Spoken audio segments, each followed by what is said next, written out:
Oi, gente, tudo bom? Estamos de volta com mais uma videoaula e vamos falar sobre a organização do tecido nervoso, com específico aí falando sobre o sistema nervoso periférico, ou seja, dos nervos e dos gânglios.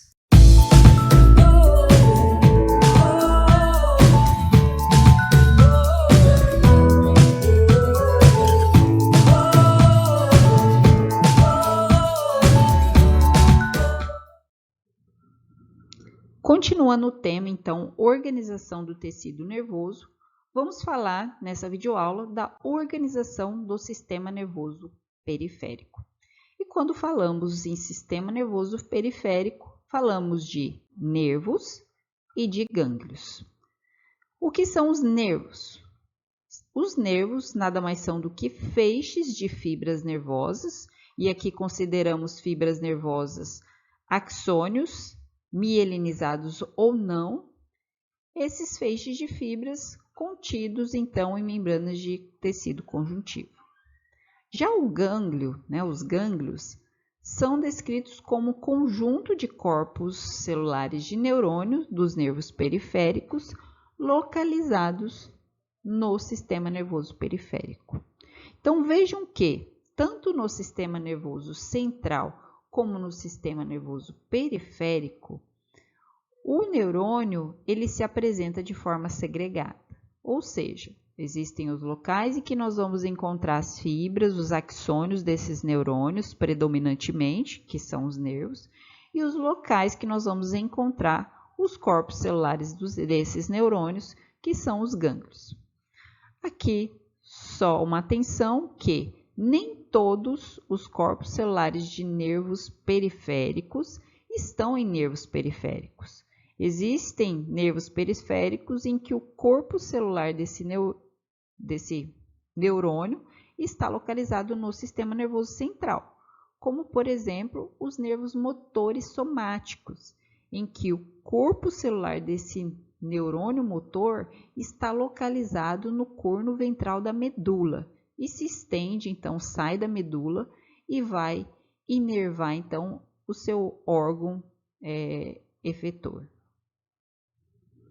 Quando falamos em termos funcionais e anatômicos de divisão, vemos então que o sistema nervoso periférico, que contém tanto nervos e gânglios. Esses nervos, que são feixes de fibras nervosas, eles podem conter tanto fibras de neurônios sensitivos, como fibras de neurônios motores. Os nervos que contêm fibras de neurônios sensitivos, então são aqueles neurônios que trazem informação do meio externo, para dentro do sistema nervoso central. Os neurônios motores já trazem a informação processada do sistema nervoso central para ser efetuada por órgãos efetores. Dentre as fibras de neurônios motores, nós podemos ainda dividir esses neurônios motores em neurônios somáticos, que vão inervar principalmente aí, tecido muscular esquelético, e nós temos as fibras de neurônios motores autônomos, que são aqueles neurônios autônomos que vão inervar as vísceras, fazendo parte do sistema nervoso autônomo, sendo essas fibras divididas em simpáticas e parasimpáticas. Já os gânglios, nós temos os gânglios que possuem corpo celular de neurônios sensitivos e também de motores. Os corpos celulares de neurônios sensitivos, nós temos o principal aqui descrito, que é a raiz dorsal da medula, onde nós encontramos a presença do gânglio ali, esse gânglio onde se encontra então o corpo celular de um neurônio pseudonipolar, que é o neurônio sensitivo, que traz informações aí aferentes tanto viscerais quanto somáticas. E nós temos os gânglios motores, que possuem então corpo celular de neurônios motores. principal exemplo são os gânglios autônomos, tanto simpático quanto parasimpático. Iniciamos falando sobre os nervos. Sabemos então que nós temos, 31 pares de nervos raquidianos, ou seja, nervos que saem aí da medula, em torno aí de toda a coluna vertebral, e nós temos ainda 12 pares de nervos cranianos, que saem aí da base do encéfalo. Os nervos cranianos são classificados aí em 12 pares, recebendo aí números em sua designação, e eles estão relacionados então com a inervação motora e sensitiva, principalmente aí de órgãos do sentido, como olfato, visão e audição, e também com músculos relacionados com a movimentação, a contração de músculos faciais, oculares e da língua. Já os nervos raquidianos, que vamos utilizar para exemplificar e demonstrar a estrutura de um nervo, os nervos raquidianos são 31 pares e que saem, então, da medula. Temos esquematizado nessa imagem, então, a medula, os cornos da medula, lembrando que do corno posterior nós temos aqui fibras sensitivas, ou seja, fibras que captam no ambiente interno nosso ou externo, através de receptores, captam o estímulo e levam esse estímulo através de impulso nervoso para o sistema nervoso central. E nós temos saindo do corno ventral da medula fibras motoras, que são já fibras que trazem a informação, previamente levada por fibras sensoriais, processadas a nível de sistema nervoso central, trazem essa informação de volta para órgãos efetores. Essas fibras, esses neurônios que fazem esse trajeto, eles estão contidos dentro de nervos. E como falei, os nervos são feixes de fibras nervosas, feixes de axônio, que estão organizados da seguinte forma. Temos então revestindo cada fibra nervosa, cada axônio, além da sua bainha de mielina, nós temos uma membrana de tecido conjuntivo, que é chamada de endoneuro. Então, cada neurônio é revestido pelo endoneuro. Só que esse neurônio ele vem contido em feixes de neurônios. E contendo cada feixe de neurônio, nós temos mais uma membrana de tecido conjuntivo, que é chamada de perineuro. Contendo vários feixes de fibras, nós ainda temos mais uma membrana de tecido conjuntivo, que é o epineuro. Sendo assim, temos 3 camadas de tecido conjuntivo que servem para proteger e conter essas células, essas fibras tão sensíveis e importantes ao nosso corpo. Aqui vemos então o córtex histológico, de nervos, demonstrando aqui o nervo periférico. Então, vemos mais à esquerda o corte transversal de um nervo. Esse nervo contém aí, vários feixes de fibras nervosas, sendo que cada feixe de fibra nervosa está envolto aí pelo perineuro, envolvendo todo o nervo, ou esses vários feixes, nós temos o epineuro, que é uma camada mais grossa de tecido conjuntivo denso, no qual nós encontramos aqui nesse tecido vários vasos sanguíneos e também tecido adiposo. Quando ampliamos nesta imagem aqui mais à direita, nós podemos ver então o epineuro, né, que envolve, aqui nós temos pegando aí 2 feixes. Aqui, envolto cada feixe de fibras, nós temos o perineuro. E dentro desses feixes, nós podemos ver as fibras nervosas, maior parte delas mielinizadas. Por quê? Porque vemos, então, aquela famosa estrutura, o axônio, um pontinho, e a bainha de mielina envolvendo esse axônio. O endoneuro, né, que é a membrana que envolve cada fibra, já é uma membrana mais fina e que numa coloração aqui de HE fica mais difícil de visualizar. Mas podemos ver aqui, né, esse F, que é uma célula fibroblástica, que encontramos aqui, né, no meio, que é uma célula responsável aí, uma célula do tecido conjuntivo, responsável pela produção dessa membrana. Podemos ver aqui também, né, o núcleo de uma célula de Schwann, que é a célula que produz a bainha de mielina no sistema nervoso periférico.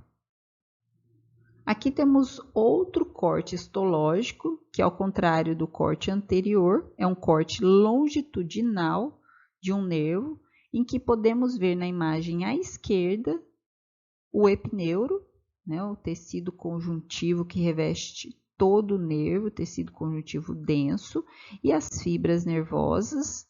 Aqui numa imagem mais ampliada, podemos ver então aqui nessa barrinha representando uma fibra nervosa, que na sua região interna então temos o axônio, e revestindo esse axônio temos a bainha de mielina, podendo-se visualizar aqui o nó de Ranvier que fica entre uma célula de Schwann e outra. Aqui vamos falar então dos gânglios, começando pelos gânglios aí sensitivos.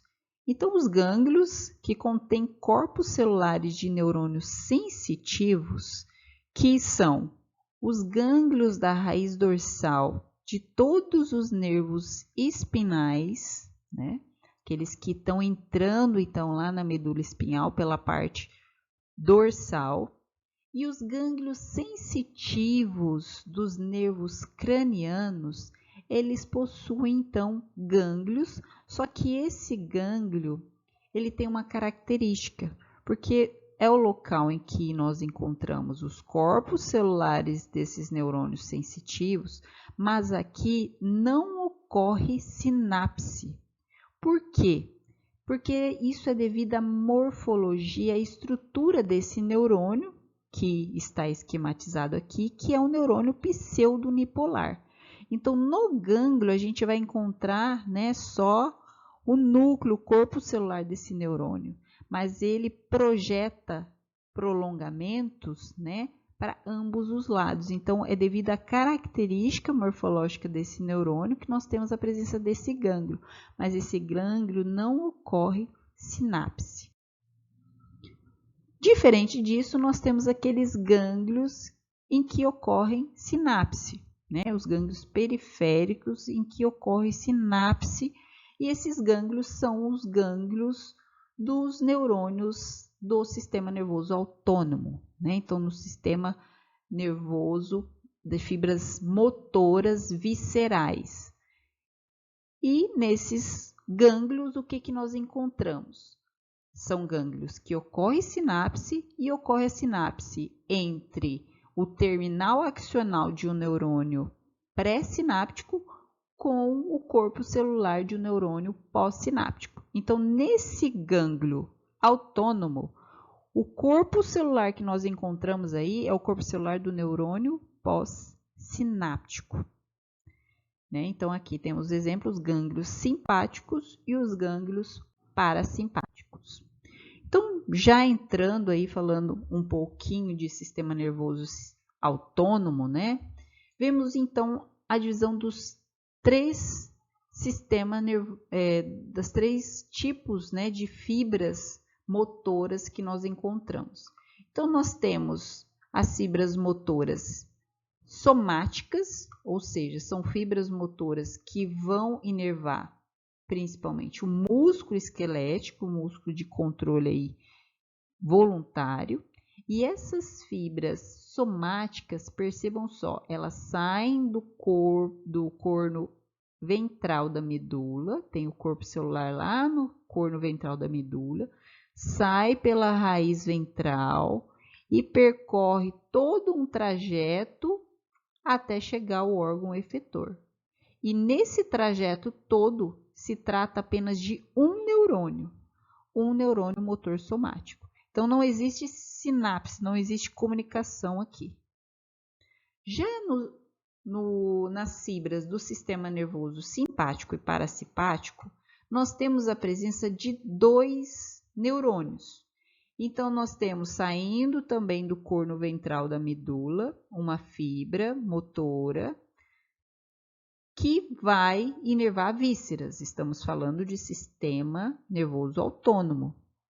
Só que aqui nós encontramos 2. Então, nós temos o neurônio pré-sináptico ou pré-ganglionar e o neurônio pós-sináptico ou pós-ganglionar. Sendo assim, temos um corpo celular de neurônio que encontramos, né, fora do sistema nervoso central, formando um gânglio, que é o gânglio autônomo, que é o local em que ocorre a sinapse entre o neurônio pré-ganglionar e o neurônio pós-ganglionar. Então, nesse gânglio, o que nós encontramos é o corpo celular do neurônio pós-sináptico. Já no parasimpático é a mesma forma. A diferença entre os dois, simpático e parasimpático, está no neurônio que é liberado, que no caso aqui, a nível, né, de comunicação das fibras com o órgão efetor no simpático era a noradrenalina, e a nível aqui do sistema nervoso parasimpático é a acetilcolina. A nível de gânglio, nós temos a acetilcolina sendo liberada em ambos, tanto simpático quanto simpático. Em termos de localização, o gânglio do sistema nervoso simpático ele se localiza mais próximo da medula, quando comparado com o parasimpático, que está próximo do órgão efetor, muitas vezes na parede desses órgãos. Aqui visualizamos então um corte histológico de um gânglio. E o que nós verificamos? Nós verificamos a presença dos corpos celulares desses neurônios, né, dos pericários, e envolvendo esses corpos celulares, nós temos a presença dessas pequenas células que são as células satélites. Lembrem que as células satélites são um tipo de célula da glia do sistema nervoso periférico. Elas cobrem, elas protegem os neurônios do sistema nervoso periférico, fazendo um papel semelhante aos astrócitos no sistema nervoso central, que é manter um microambiente controlado em torno do neurônio, permitir o isolamento elétrico dele e permitir também as trocas metabólicas com o neurônio. Aqui temos outro corte, né? Um corte de um gânglio da raiz dorsal. Então, se é um gânglio da raiz dorsal, estamos falando de um gânglio que contém núcleos de neurônios sensitivos. Vemos aqui nessa imagem mais à esquerda, revestindo esse gânglio aí, uma membrana de tecido conjuntivo. E dentro do gânglio, visualizamos aqui FN, que são fibras nervosas cortadas aí numa longitudinal, e os corpos celulares de neurônio. Ampliando essa imagem mais à direita, nós vemos então esses corpos celulares de neurônios que estão todos envoltos por pequenas células, que são as células satélites. E axônios aqui, né, a sua lateral, cortados em um corte longitudinal. E percebemos então que esse corpo celular ele é bem esférico, ele não tem prolongamentos que saem aqui, né, do corpo celular. Por quê? Devido à característica dos neurônios, a morfologia desses neurônios que nós encontramos, né, no gânglio da raiz dorsal, que são gânglios sensitivos, são, portanto, gânglios pseudo-unipolares, por isso, né, o corpo celular tem essa característica.